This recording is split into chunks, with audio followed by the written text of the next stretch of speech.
Hello all and welcome to my page. I'm Marcus Cash. Down below you will see my media handles for basically everything. YouTube, Instagram, you name it. I appreciate you stopping by the channel. Before I get into my rant of this episode, be sure to click the bell, like, share, subscribe, comment away, and share with any and all. I do appreciate your time and thank you in advance. Alright y'all, welcome back to my page. I'm Marcus Cash. This is the 8th edition of Bruce Prichard's Monday Night Raw.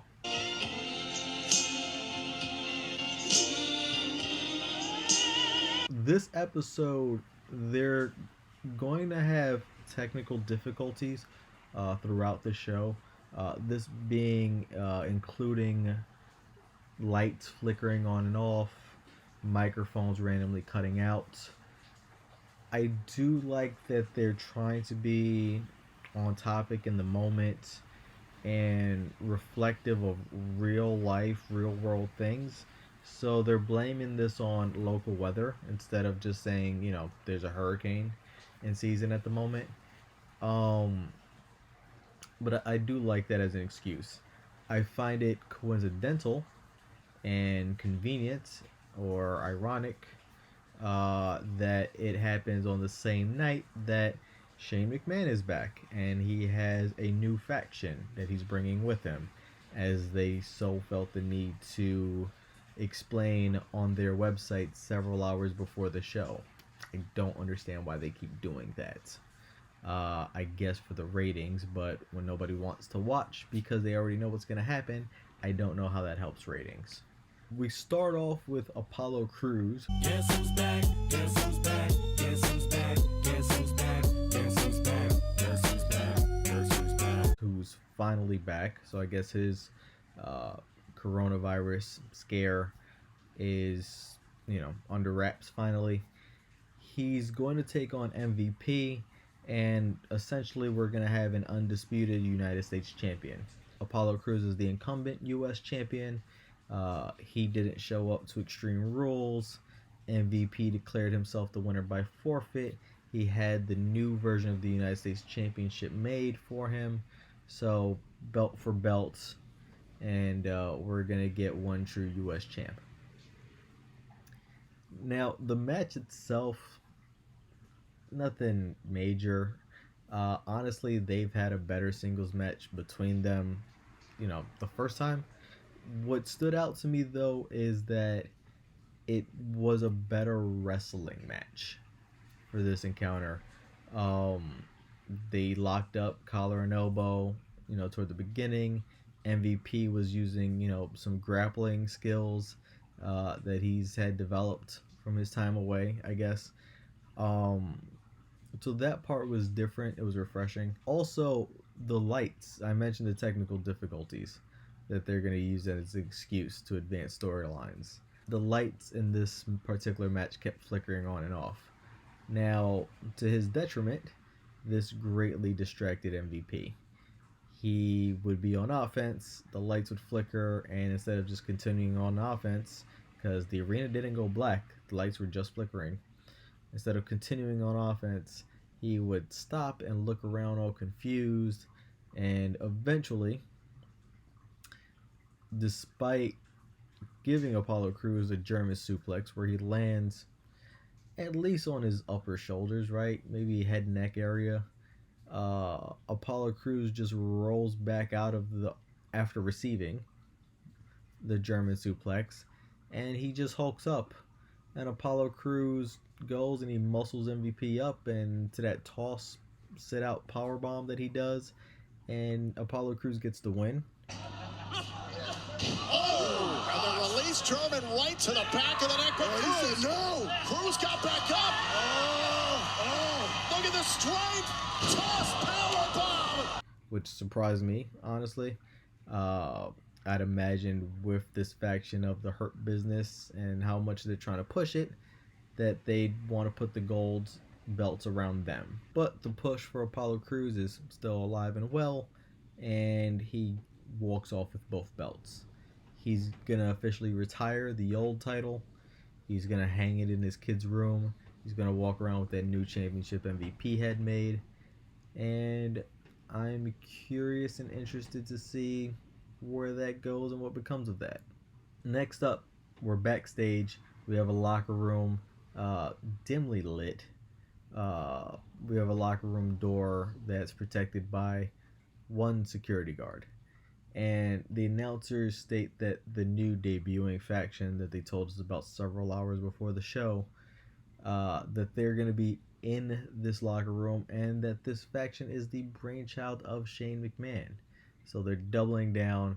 These new guys that are showing up, Shane's behind it, and it's odd to me that you have a group, whether it be 3, 4, 5 guys, plus Shane McMahon, in a locker room, and A, that there's need for any security, but B, if there is a need for security, one security guard is more than enough. You announce a faction is coming, and if there is someone that's going to try to make a name for themselves and beat you down, it's just going to be one guy that shows up, maybe two. It wouldn't be a faction of other people to show up to knock out this one security guard to go into your locker room and pick a fight with you, right? Right. I don't know if it's lack of personnel. I don't know if it's a last minute idea, which it probably is, and they felt the need to have somebody, but they didn't want to overdo it to make them look like chumps.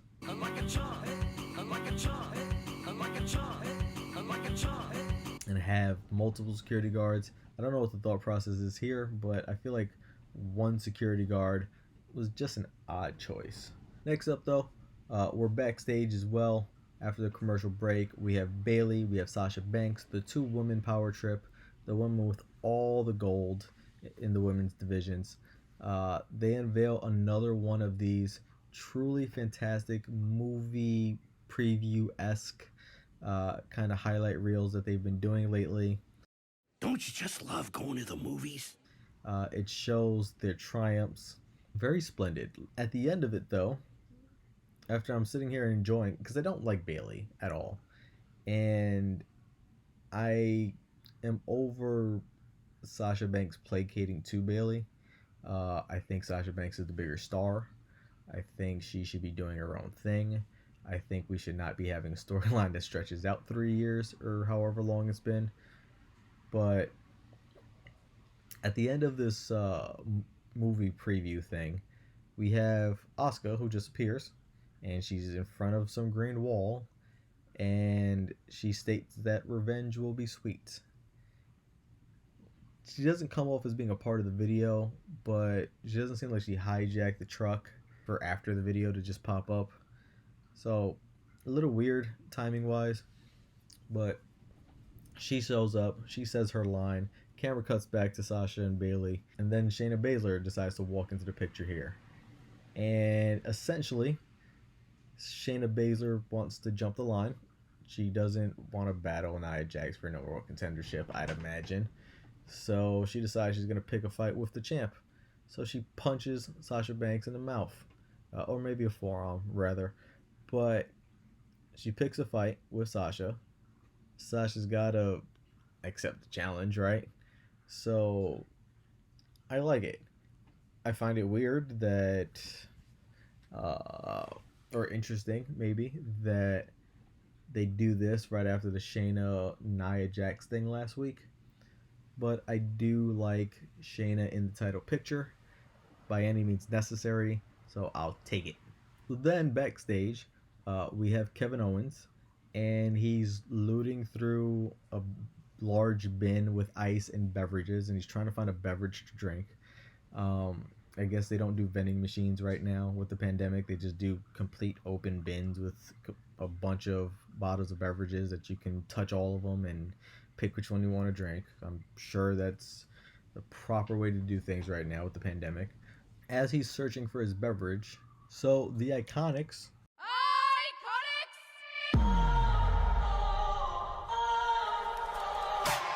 they walk up to Kevin Owens, and they have an interest in appearing in the Kevin Owens show that KO is bringing back tonight.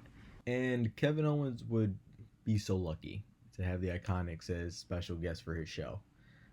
Nonetheless, he states that he doesn't have room for them tonight. Kevin Owens already has a guest. He plans these things in advance.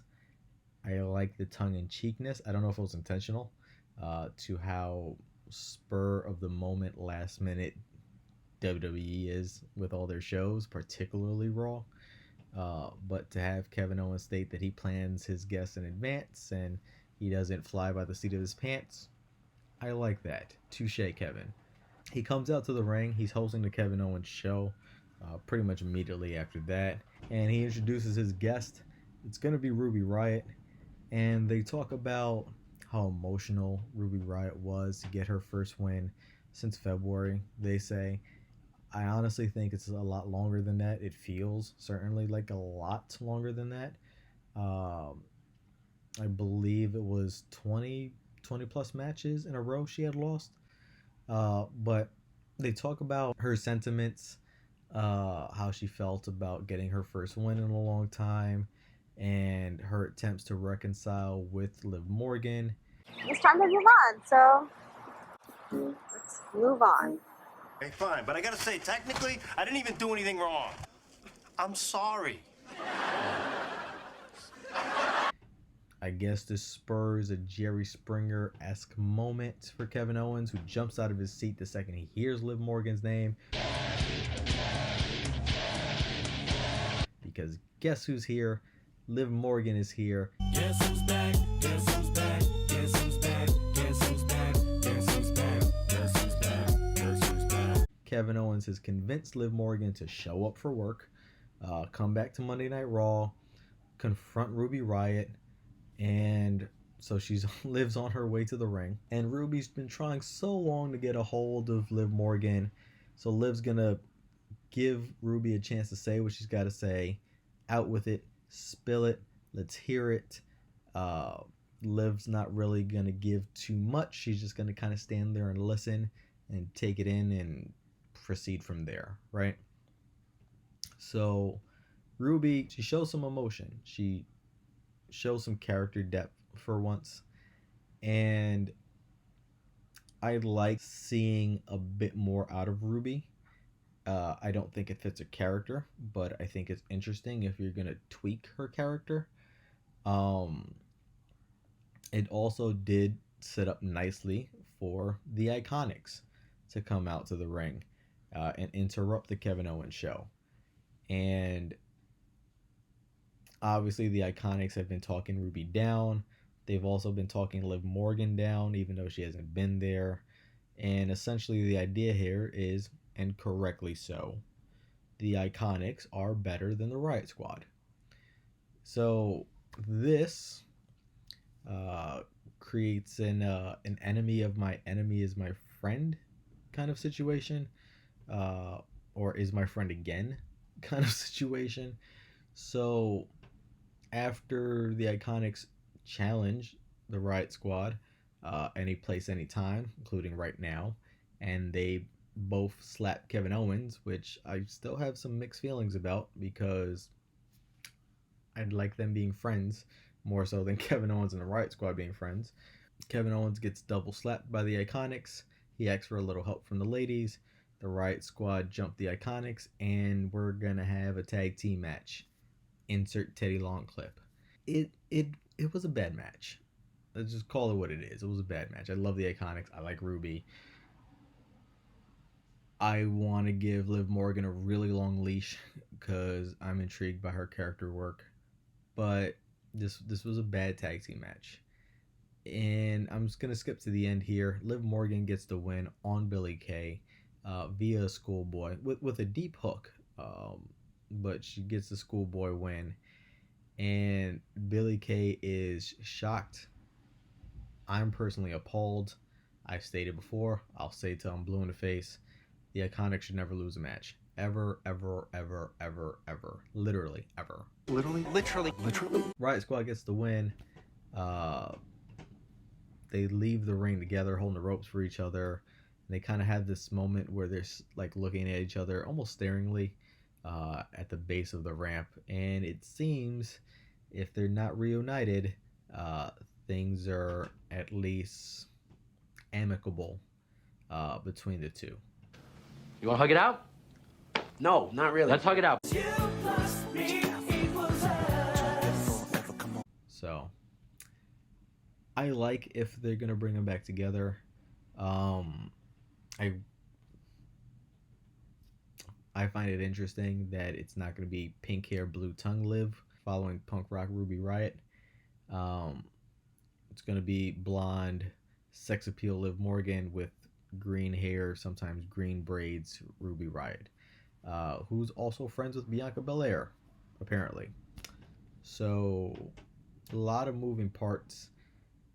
Kind of interested to see where that goes, but seeing the Iconics take a loss really takes a win out of my sails. So we'll see where that comes to. I'd imagine a 6-way match is in our future between Ruby Riott, Liv Morgan, Bianca Belair, and the Iconics versus they need another heel person to be a third, so I don't know, maybe Zelina Vega, right? We'll see.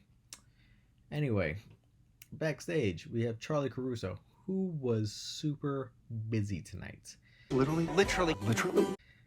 I want to say Charlie Caruso had about 5 different backstage segments tonight.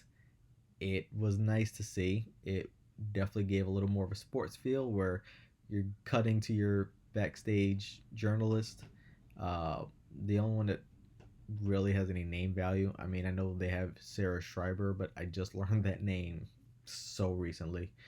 Charlie Caruso is the one to go to and to cut to all the time if you have to. So I like this instead of her making one appearance a week. Charlie Caruso, anyway, she's backstage and they have her talking about absolute nonsense. Instead of, some breaking news or a story about something going on with a wrestler, right? She's forced to talk about some backstage noise that occurred that so many people in the back heard, and they were trying to figure out the origins of, because I guess it caused such a ruckus. And then lo and behold, it turns out that it's a box that fell over and a bunch of stuff fell out. Now, I didn't get too good of a look of what was inside the box that fell out. Kind of hard to see through the palm of my hand because I'm literally face palming myself at how bad this is. But I saw something black, maybe camera equipment of some sort. But that was such a big deal that they needed to get to the bottom of, apparently. But thankfully, MVP shows up. And he's also miffed at the complete lack of garbage that's happening right now.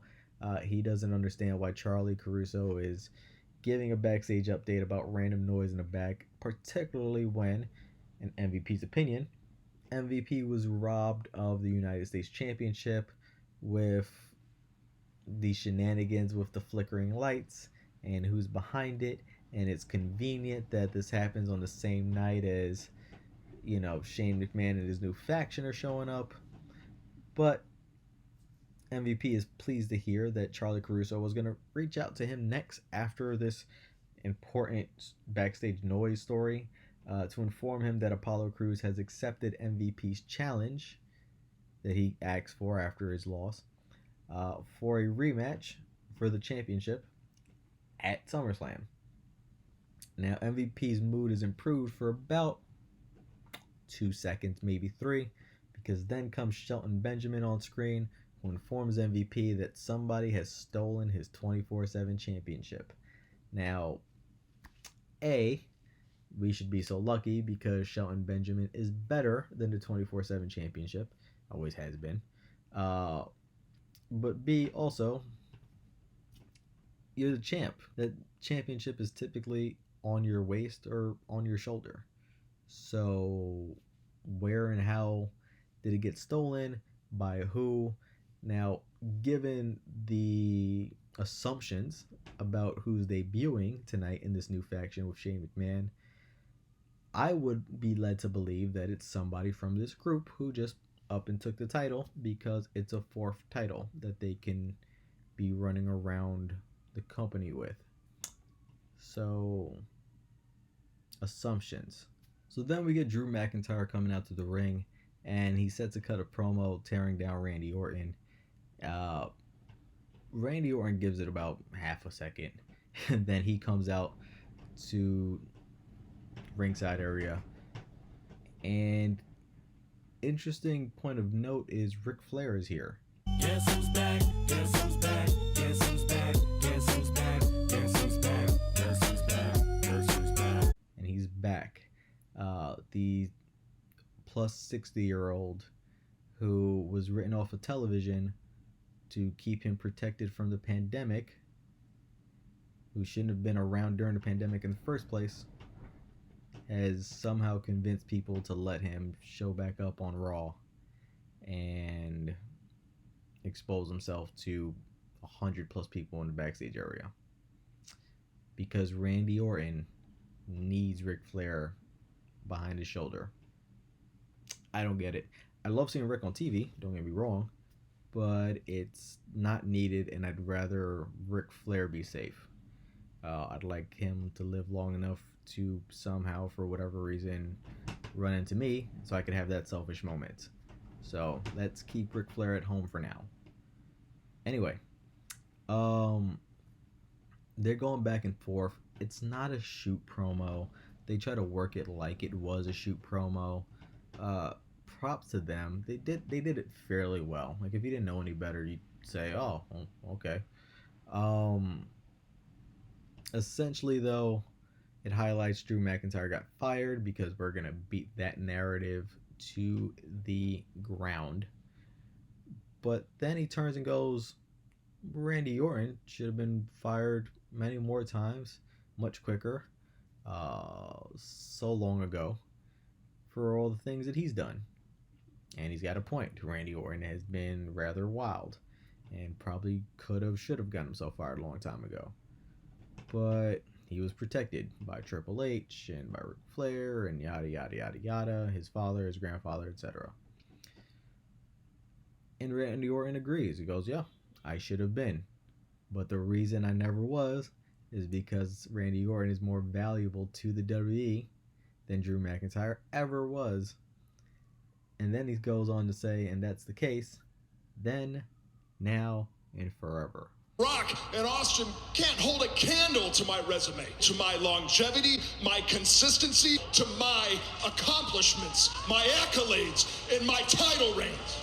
Then, now, and forever, the chosen one.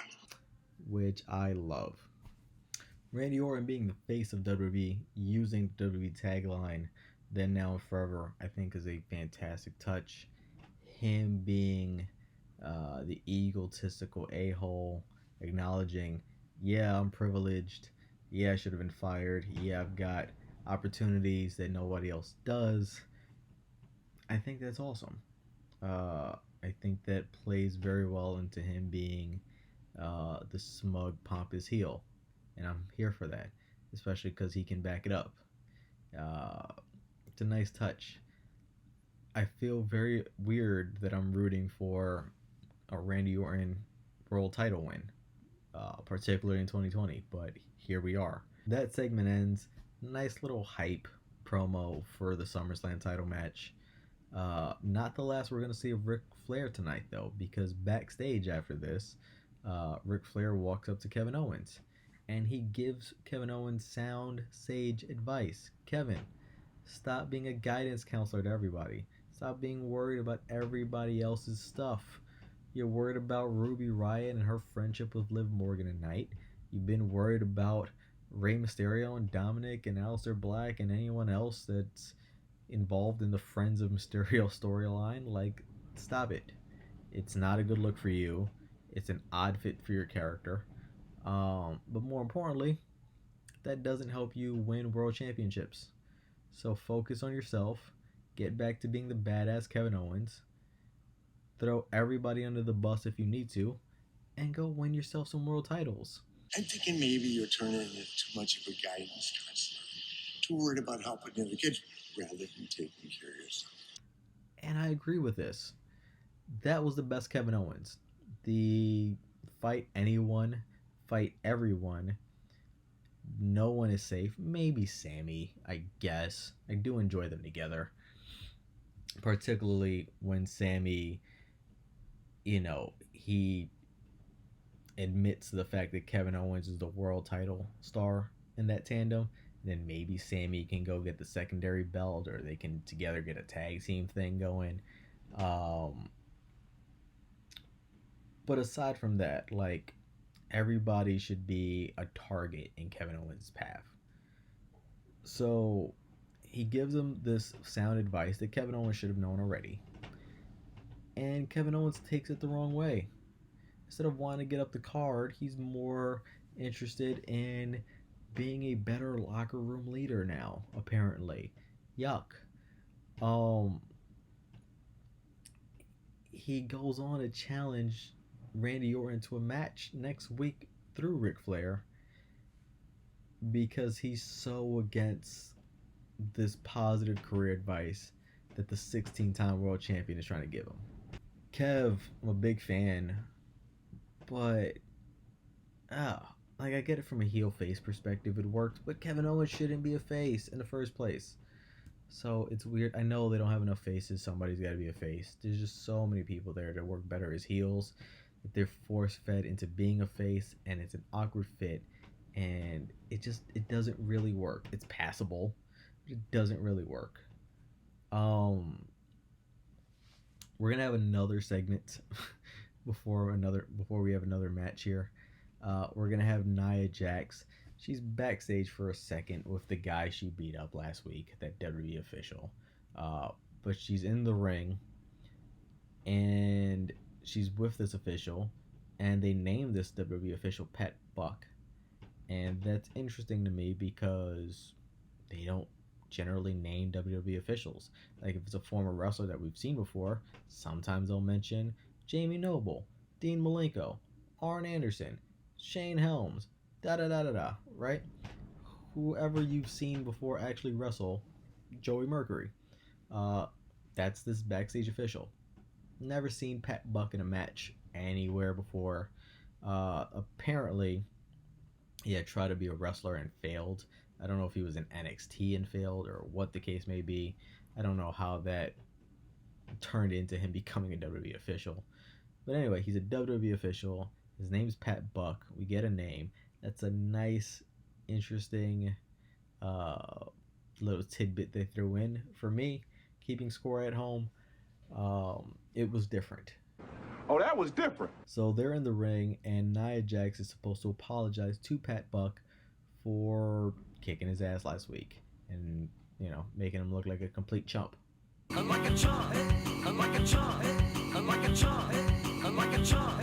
Nia Jax doesn't give that apology. Instead, she wants to challenge Pat Buck to a match right here, right now.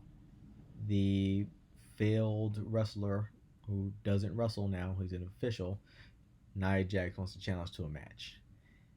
Obviously, the WWE official says no, because, oh my God, can you imagine if they let him have a match? He declines, and because Nia Jax doesn't apologize, Nia Jax is going to be suspended without pay. Rightfully so. I think Nia Jax is dangerous. I'd rather her not be on my television. She's a great dominant heel. If she could just work safe, she'd be a fantastic monster heel. But she can't, so let's keep her away from anyone and everyone. What I found interesting, though, is when she's trying to incite this fight from this official who has red hair, she calls him a fiery ginger. Now, I don't have a master's degree in slurs and what's okay and not okay and PC and non-PC and things that can never be said again by any means, but I do know ginger is found offensive, particularly to people with red hair. I don't know where on the list that falls. I don't know how taboo it is, but I do know that there's not a single person with red hair that I've ever seen, known, or heard of that's been okay with being called a ginger. Surprised that they let Nia Jax run with that and say that, B, wasn't edited out or blurred, or C, that I mean, that's clearly a bullying thing. I mean, Nia Jax is already at least twice the size of this guy, and an actual competitor, combatant, fighter, whatever description you want to use for her. But also now a bully. And this is a company that has the Be a Star campaign and has a million storylines about bullying and standing up to bullying and da da da da da, because adults, that they all are concerned with bullying. So much so that we have to have a storyline all the time about it. I don't know, caught me off guard. But like I said, glad to see Nia Jax is suspended. Although also curious because they just had that angle last week and that match last week that ended in a no contest between Nia Jax and Shayna Baszler. So now the Shayna Baszler punching Sasha Banks in the mouth thing makes sense, because there is no Nia Jax match that's going to happen. Nia Jax is out, presumably suspended until Shayna Baszler probably loses to, I guess, a face Sasha Banks. Is that what's going to happen? It can't be a face Shayna Baszler, particularly when she just punched Sasha Banks in the mouth. So I guess Nia comes back afterwards and is the next heel. I guess. I don't know. Very confusing. The top women on Raw besides Asuka are all heels, and you can argue Asuka could be a heel herself, particularly when she's promising revenge, of all phrases. So, very confusing. I'm here for the heel versus heel matchups, though. It's a breath of fresh air. I like them. I don't necessarily need the heel versus face dynamic all the time. But speaking of things I don't need all the time, or things I don't need ever, again, ever, I could have done without for a long time now, we have R-Truth on my screen. In R-Truth, and I've said before, I'll say it again, incredibly athletic, great company man, because obviously he will do whatever, whenever, however, doesn't matter to him. So hats off to him for that. But his character is goofy, it's silly, it's insulting, it is a waste to anyone and everyone involved, including him. Anyway, R-Truth runs out to ringside and he has a 24/7 title. R-Truth stole the 24/7 title off of Shelton Benjamin. The Hurt Business somehow had R-Truth near enough to them where he could steal this title and they didn't completely lay him out. That makes the Hurt Business look bad, particularly Shelton. But also, what a missed opportunity. It could have been someone from this new faction from Shane McMahon that could have stolen that title to make some sort of statement. But no, just R-Truth. So we need R-Truth in his 24/7 title storyline to never end. Ugh. The whole division is horrible. The premise is horrible. The title is horrible. The title looks horrible. The people in it are just bad, generally speaking. Like, what are we doing? I'm over it. R-Truth wants his 38th title reign with the 24/7 championship. This has jumped the shark probably about 3 or 4 weeks after it debuted. Enough already. It's over. Nobody cares. Nobody likes this. It's not even funny, haha. I like it. It's just bad all the way around. It's just bad. R-Truth runs out with his stolen title. Akira Tozawa will follow him with his ninjas. Shelton Benjamin will follow them with the Hurt Business. And we're going to go to a commercial break.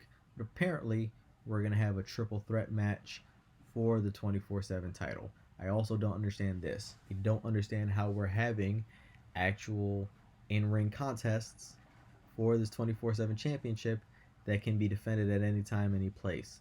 But also, we're going to suspend the 24/7 rule for the 24/7 championship when there is a match taking place.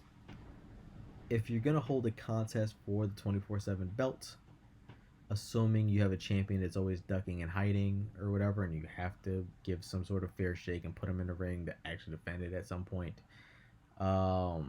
which is a stretch as it is, it's counterproductive to suspend the 24/7 rule, because that immediately makes it not 24/7, right? Every time there's a match on Raw that takes away from the 24, that takes away from the 7. So you're already ruining your whole premise. That was the idea that was introduced when Elias had the belt on SmackDown. That was forever ago. They've dropped plenty of storylines quicker than this. They can forget the whole 24/7 suspension thing, I think. So we come back from the commercial, and they're playing Shelton Benjamin's music. And that's off-putting to me because all three contestants are already ringside. Nobody's coming out to ringside. He's already there.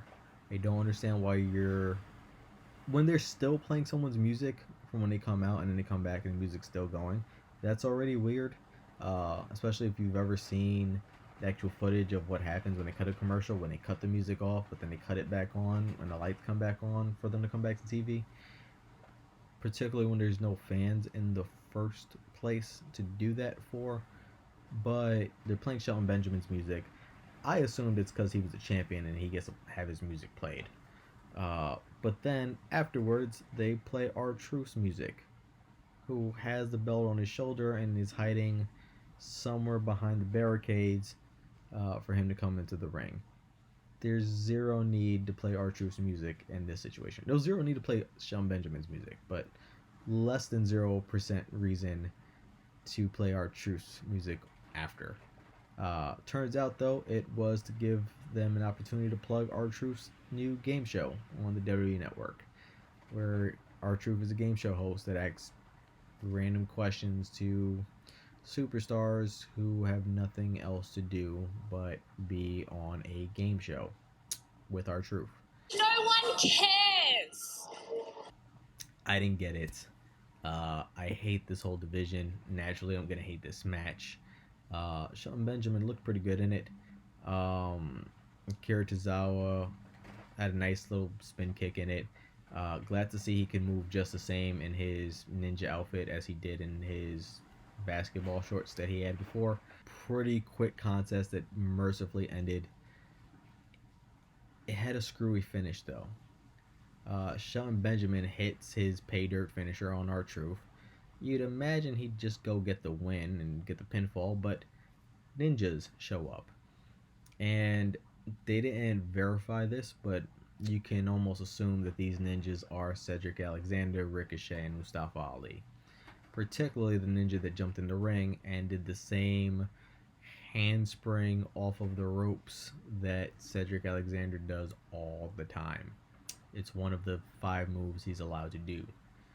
So, again, they never reference it. They never verify and pull the mask off any of these ninjas. But these ninjas distract Shelton Benjamin enough where Akira can climb into the ring, onto the top rope, hit his senton on R-Truth, and Akira Tozawa is a 3-time 24/7 champion. And yeah, I don't know anyone that cares. I don't know why you would. If you do for some reason, leave a comment down below and tell me why on earth do you care. The only really interesting thing about this to me, besides the fact that this is the only time Cedric, Ricochet, and Mustafa Ali, if they are the ninjas, are going to be on television this week, despite, the TV time and interactions with the Hurt Business they've been having the last few weeks, is that the announcers referred to Shelton Benjamin as the gold standard of the Hurt Business because he was the only one at the moment that had a title after MVP lost his match earlier against Apollo Crews. I hope they're bringing the gold standard nickname back. I hope even more we're bringing the blonde hair dye back to Shelton Benjamin.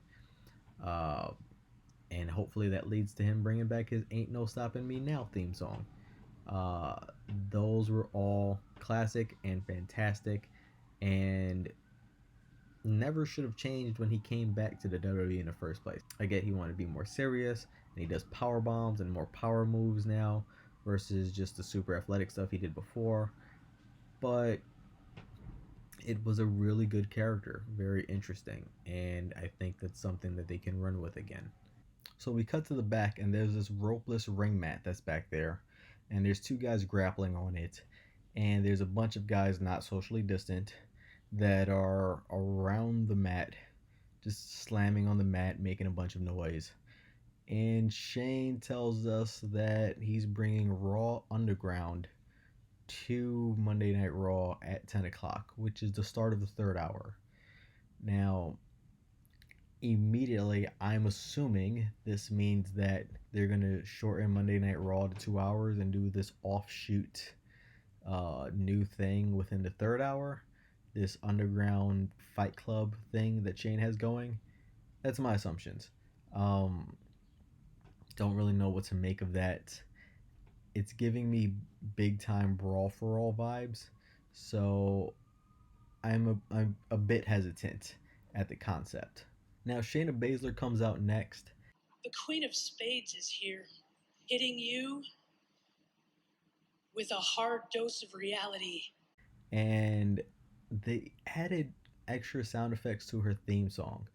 She's got the horse noise still, but I'm not sure what it sounded like. Creaking, honestly. It sounded like the same stuff that they've added to Aleister Black's music when they actually allowed him to have an entrance.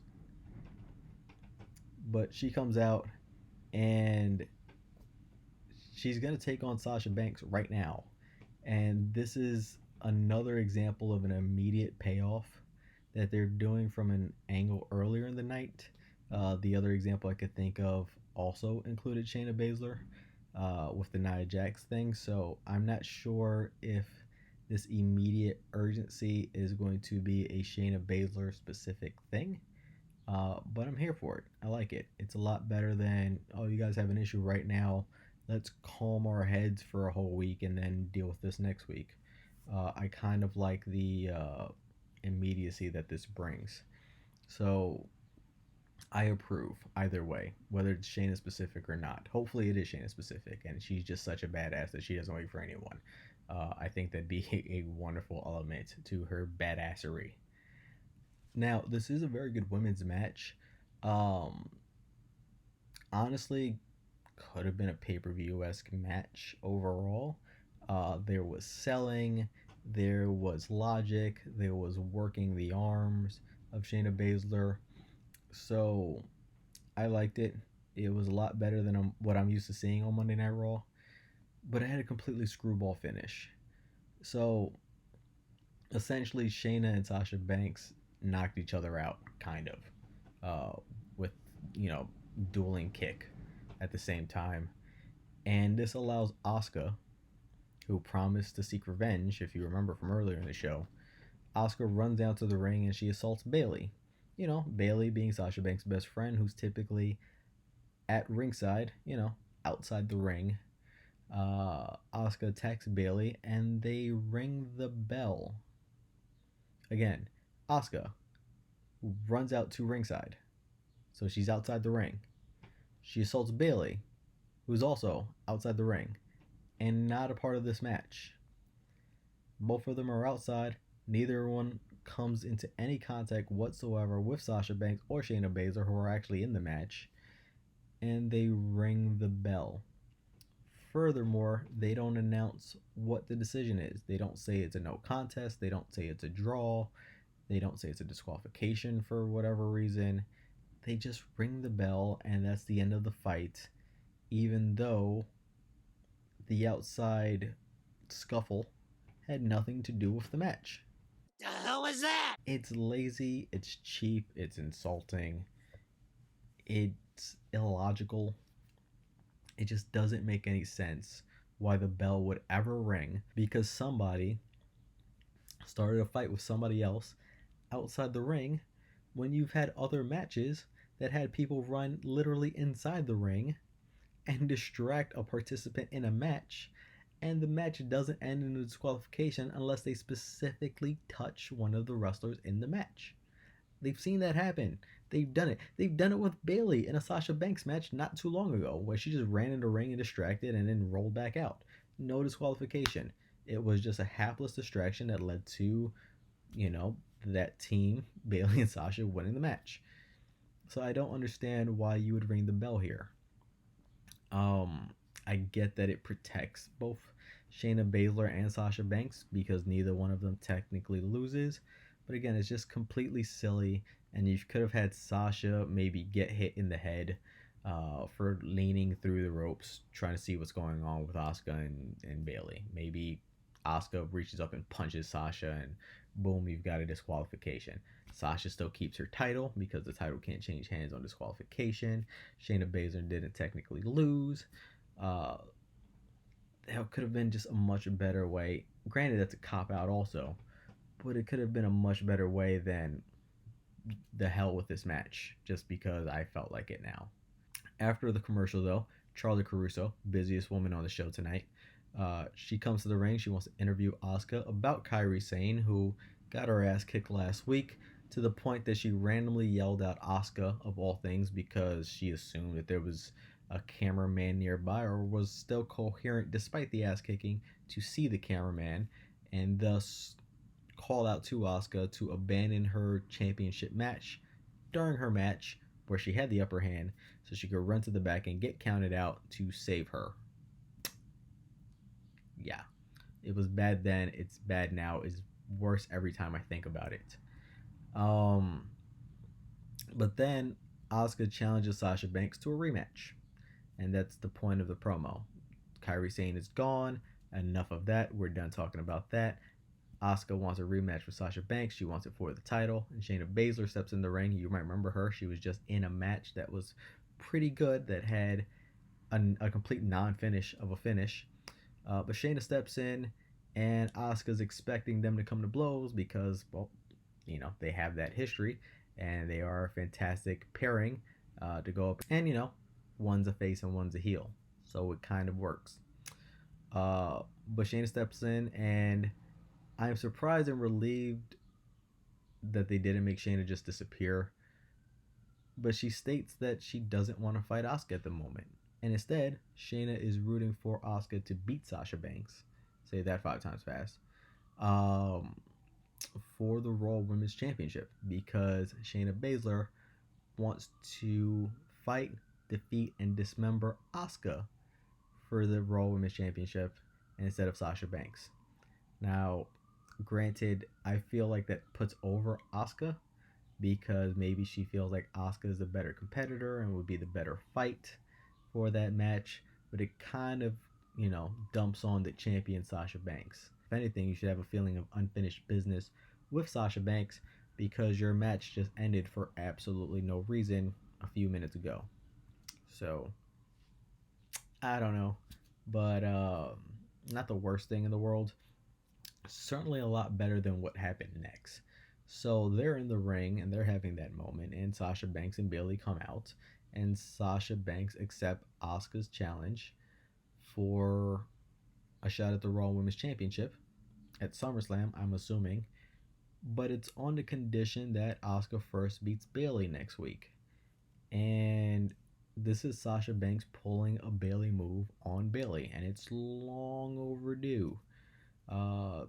Should have been done a little bit earlier to lead to the Sasha Banks versus Bayley match at SummerSlam, but apparently they are not doing that. It felt out of place. To have this right after that match, it felt inverted. I think this promo should have taken place before the match, and then they have the match, and then, you know, everybody's ringside, and then it just leads to a fight, and it gets into the ring, and nothing can be contained, and whatever. That also sets up a tag team match, I guess, at some point. But to have this match where Shayna and Sasha are both beat down,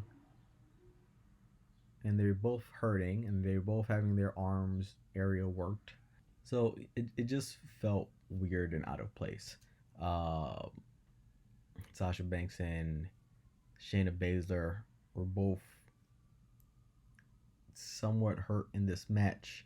They both had, you know, their arms worked over and they were hurting, but now they're both perfectly fine after this match, cutting this promo. It felt weird. I'd imagine this was shot and recorded separately and then spliced together, but it just didn't make sense in the order that it was presented. I don't know.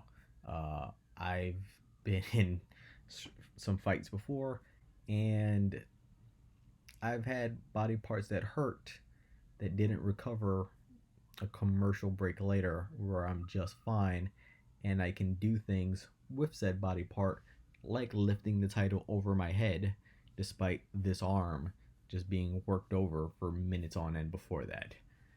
I don't know, complete lack of selling there.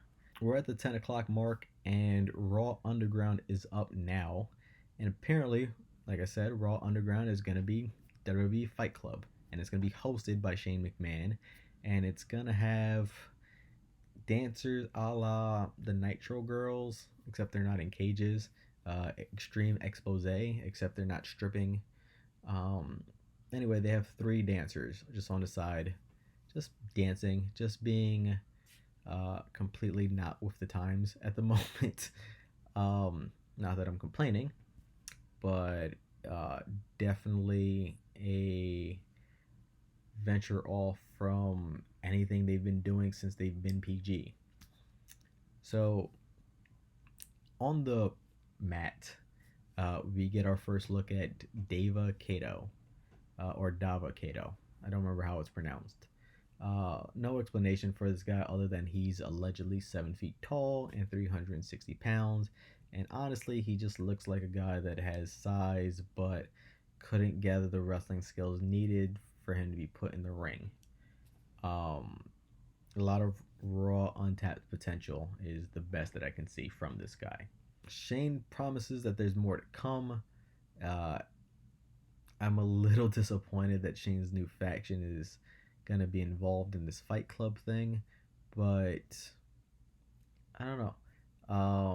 I'm guessing this Dava Kato guy is the first guy in it, considering I've never heard from him, or heard about him, or seen him, or know anything of him. We're not off to a great start, but also they promised Raw Underground at 10 and then gave us one segment. I was assuming this was going to be a show takeover thing, so now I'm just all kinds of confused. Now the Street Profits are up next, and they're going to have separate singles matches against the Vega Boys, Andrade, and Angel Garza. I don't always understand why they have tag teams do separate singles matches when they're tag teams. I guess Angel Garza and Andrade are also singles competitors, maybe even primarily singles competitors, but the Street Profits are not. And considering we're gearing up towards a tag team title match, a defense from the Street Profits, so the ball's in their court for them to placate to a situation that favors the Vega Boys is weird, odd, questionable booking, you name it.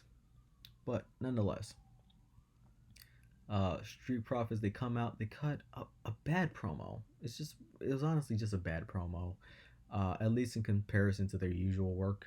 Anyway, I didn't care for it. I was rather confused and a bit thrown off at how bad this was. It felt like they were being forced to throw in some pop culture references with Jada and August and Will Smith and all that, all that stuff that's going on. The whole thing felt off. It didn't felt like they had bullet points and were just letting it fly like they've successfully done plenty of times in the past. It felt like they were legitimately trying to remember a script, and that doesn't work for anyone on their roster. So, I don't know, just felt off. Now we start off, we have Angelo Dawkins versus Angel Garza, and it's a decent match. I don't think Angelo Dawkins can really do a singles match. I think he's good for a hot tag in a tag team match. So I'm already not caring for this, despite my fandom and appreciation of Angel Garza. Angel Garza basically wins with a super kick to the face, followed by a low drop kick to the head on Angelo Dawkins, because Angelo was distracted by Montez Ford passing out at ringside. He was being the hype man. Montez was Ultimate Warrior shaking the ropes outside the ring, and he just fell. Understandable. Your partner just passes out like that. You're going to be a bit concerned. You're going to be a bit distracted. You're going to get kicked in the face. So I like that. But Montez, despite his fantastic abilities, his athletic ability, his clear passion that he brings to everything that he does, his acting's not the best. Maybe we shouldn't have zoomed in on his face for that. Next up, though, because we've announced it, we have to have Montez Ford, who just passed out at ringside right before the commercial break. For those of you keeping score at home, he's still going to have his one-on-one singles match against Andrade. Now, during this match, Montez Ford seemed fine. He's jumping and flipping around the ring like nothing ever happened. But then again, when he goes to shake the ropes a la the Ultimate Warrior, he just passes out. I guess it's something that triggers him specifically when he shakes the rope, because if he does anything else, he's perfectly fine. But if he shakes those ropes, it's bad for his health and is bad for his balance. The match gets stopped. You can argue Andrade gets the win, but they stop the match. They call for help. They make it look like a serious thing. It's a little uncomfortable because you know it's acting, but they end it. They'll take Montez Ford to the back to seek help. This gives us an opportunity to go back to Raw Underground. And we have Eric from the Viking Raiders. And he's taking on some jobber. And the Viking Raiders look like actual underground fighters. They don't have this Viking get up anymore. They have kind of like what Killian Dane wears now, almost. They've got these black pants. Ivar's wearing this black shirt on top. And they look like actual badasses in a fight club. One half of the Viking Raiders, Eric.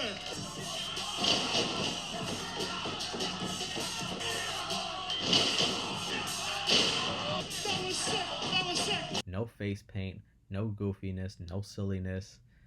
And as much as I don't know anything about Davikato and I'm reserved about him, if they're gonna give the Viking Raiders this gimmick of being actual badasses who just want to fight all the time, I'm here for that. Reminds me more of them being War Machine and a lot less of them doing karaoke and bowling and all sorts of tomfoolery that they've been doing lately. So this can make me turn the corner on my initial opinions on this Raw Underground stuff. I am curious to see what that group would be like. So we said, 3, 4, or 5 people. So far it's looking like, if the assumptions are correct, that these are Shane McMahon's new guys in his faction, because that faction is a brainchild of Shane McMahon, as per the second segment on this show. We have the Viking Raiders with Davikato. Okay, Shane McMahon's clearly the mouthpiece. Let's see where this can go. I'm assuming we're going to see them all kick ass together on this episode. If there is another guy, I assume he'd have some sort of talking ability, just in case there's a week where Shane McMahon can't show up because, he is doing other things. Shane McMahon is not always around. He'll take a week off here and there. So I'd assume someone with some sort of charisma and promo cutting ability would be joining as well. Now, next up, we get Charlie Caruso again, and normally I'd say this is beating a dead horse, but Charlie Caruso does add to the product. So I am here for this. I'm here for her randomly showing up between segments every so often. Busy woman as she is tonight, she's outside of the doctor's office where they have Montez Ford and they're checking on him, and Zelina Vega, Andrade, and Angel Garza are nearby, and they're bringing up how SummerSlam is coming up and how this is good for them because, this could lead to them winning the tag team titles at SummerSlam and all that jazz. But Angelo Dawkins comes out. He's emotionally distraught.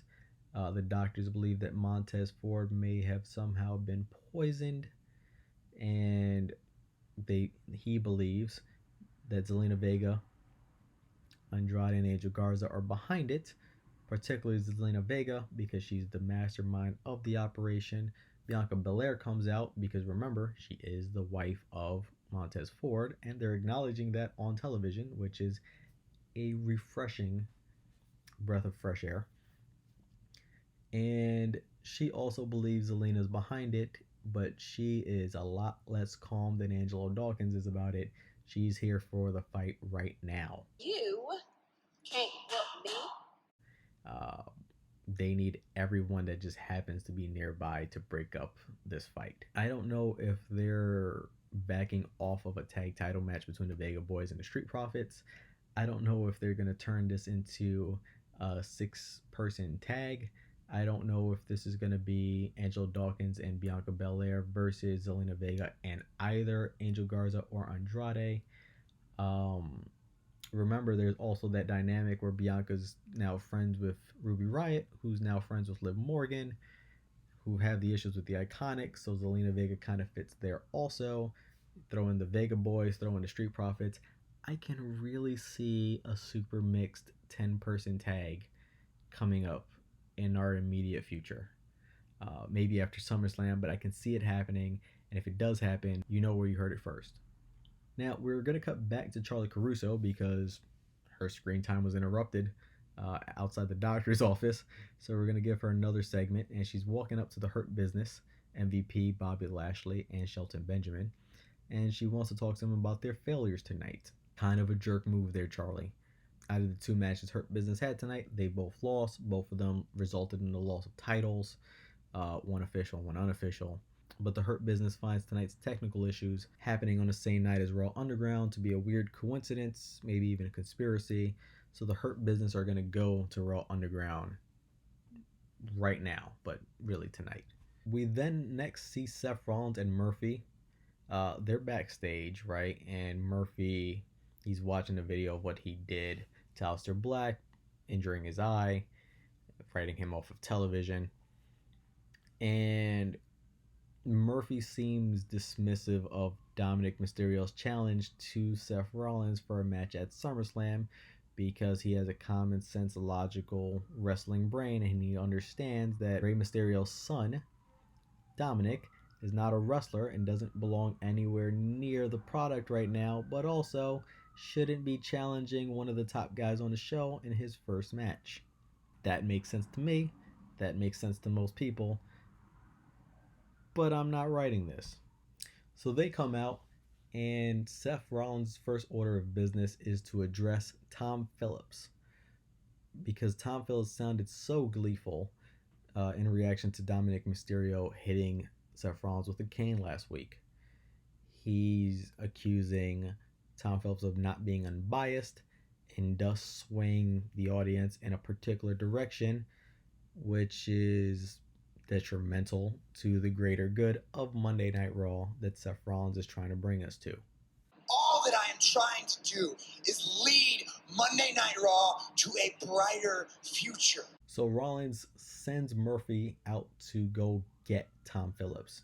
And the thought process here is that they're probably going to try to injure Tom Phillips' eye. I'm not all the way mad at that because I don't love Tom Phillips as an announcer and he could use some time off. Particularly, even if it means getting Byron Saxton more on-air talking time, it also gets Samoa Joe more on-air talking time at the announce table.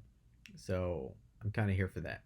But Samoa Joe steps up, and he's going to defend Tom Phillips for whatever reason. And it looks like Joe might be cleared to compete again, finally. I know he's had his injury issues pretty much since he signed with the company in the first place. But he gets up, and he's defending Tom Phillips, and it looks like we're going to get a fight between Seth Rollins and Samoa Joe. They even invite him into the ring for that fight. Cut to a commercial. You come back from a commercial. Samoa Joe's still not in the ring, but instead Dominic Mysterio, with his cane, is in the ring, and he's attacking Seth Rollins and Buddy Murphy, and he chases off Seth Rollins and Buddy Murphy again by himself with a cane. So we never get the fight from Samoa Joe, so I guess he's not cleared. But I guess that's a nice tease, considering Samoa Joe is a wrestler most of the time. That makes sense for him to defend Tom Phillips, so that was done well. I'd like that. This leads to Seth Rollins, though, being irate that Dominic Mysterio attacked him with a cane. So he accepts the challenge from Dominic Mysterio. Still feels so weird to say that. And they're going to have a match at SummerSlam. For what reason, I don't really know. The revenge of his father, I guess, on paper, but this is a weird matchup that does not make sense. We're going to get Raw Underground to end the show, and I didn't pay attention if there was an overrun, but I did notice that it was pretty close to 11 o'clock already when they were cutting to Raw Underground. So we're there, and we see Dolph Ziggler. Look who's here! He's back! Who's having his own jobber guy that he's beating on. But he's wrestling him, amateur wrestling style, and then he taps him out with a sleeper, which I like. Dolph Ziggler went to Kent State. He has that amateur background. He did use the sleeper as his finisher for a while. That makes sense. It also makes sense to my theory that if you have this new guy, Davikato, and you've got the Viking Raiders, that you would need a secondary person with some sort of speaking ability for the occasions that Shane McMahon may or may not be there to be the mouthpiece. So that makes sense. On paper, Viking Raiders and Dolph Ziggler seem like an odd fit, but I guess if it's the whole, we just want to fight, we just want to prove ourselves, and they have that thing in common, I think we can make that work. And Shane McMahon's, MMA Fight Club thing kind of works out for everybody. So I like it. We do see the fourth person here. Everybody, myself included, thought it was going to be the Undisputed Era. I had even already made an image for this YouTube clip here, pretty much promoting that, but I was proven wrong, and it's not the Undisputed Era. So the Hurt Business show up to take over Raw Underground. Lashley starts off. MVP is up next. Shelton Benjamin third, and they all just beat down random jobbers. Hilariously, MVP picked the shortest guy that was around ringside, if we can call it ringside. They beat them down. Shane McMahon is cool with it. Anything goes in Raw Underground, apparently, according to Shane. And we're signed off with MVP, Lashley, and Shelton Benjamin are the Hurt Business, and business is booming. Despite the fact that they've lost their titles earlier in the night, because they beat up 3 nobodies just now, business is booming. Now, I'm forced to assume Dolph Ziggler, Viking Raiders, Davikato is this new stable that Shane McMahon is the brainchild of, that they mentioned in the second segment of the show for the announcement they made on their website several hours before. But also, there's a group of 5 people outside the arena that were throwing Molotov cocktails or something at a power grid outside, and they were all in all black and masked. You would think they were ninjas, or not. And now I have more questions than I can even process, because is that the group that Shane McMahon is behind? Are these guys in the underground that just participate in these matches, if you want to call them that, a part of Shane's group because they're the name value people that were on his thing in their debut episode of Raw Underground? Is it everything combined? What is going on? It doesn't make sense. It's not logical. It doesn't add up. It's all haphazard, and it's all very thrown together, thrown at the wall. It just reeks of desperation for ratings. And I'm confused. I'm at a complete loss. I don't want to think about this show anymore, honestly. I like that they're doing factions. I like factions. I think if you have everybody on the roster with some sort of explanation or purpose, it just improves everything overall. You don't need to focus on everybody. It doesn't need to be DX and the Ministry of Darkness and the Corporation and the Nation and Los Boricuas and Disciples of Apocalypse and all these things combined. It doesn't need to be that. But giving everybody a reason for being there other than we signed this guy and this is what they're like, or this is how they're different from NXT. I think it's an overall improvement to give purpose. But it just feels so odd when there's not explanations given. I get everything can't be an immediate payoff. I understand that, but they can't just be general vagueness either. We gotta find some sort of balance that we strike in between. Like I said, completely over this show and not really looking forward to next week. There's promise there, there's potential there, but I don't have any faith in it whatsoever. And this show comes off very much like the reports that they didn't have this show put together at all and they were just kind of doing it on the fly. And that showed on television. I don't know. I'm a half glass empty kind of guy. I'd like to hear what you think. Feel free to comment down below. Feel free to check out the other videos. I do have my first reaction video on the channel. I haven't publicized that yet. But anyway, go check them out. Like the videos. Share the videos. Subscribe to the channel. Be doing me a huge favor. And I'll check you guys out next time.